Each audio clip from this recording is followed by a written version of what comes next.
বন্ধ থাকা ৬টি চিনিকল সহ রাষ্ট্রায়ত্ত প্রতিষ্ঠানগুলো পুনরায় চালুর উদ্যোগ নিতে চায় বলে জানিয়েছেন শিল্পমন্ত্রী খন্দকার আব্দুল মুক্তাদির। শনিবার দুপুরে পঞ্চগড় সুগার মিল পরিদর্শন এবং আখ চাষিদের সঙ্গে মতবিনিময় সভা শেষে সাংবাদিকদের তিনি এসব কথা জানান।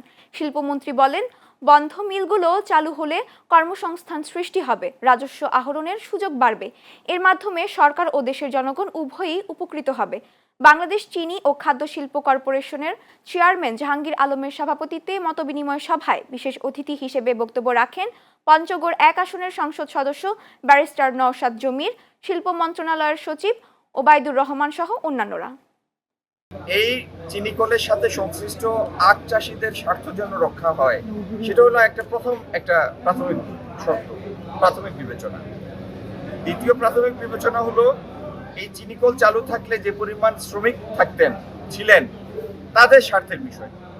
আর তৃতীয় হলো মিলটি যেন লাভজনকভাবে চলে এবং মিলের কারণে আবার দেশের সম্পদ যেন লোকসান পোহানোর জন্য যেন দেশের সম্পদের অপব্যয় না হয়।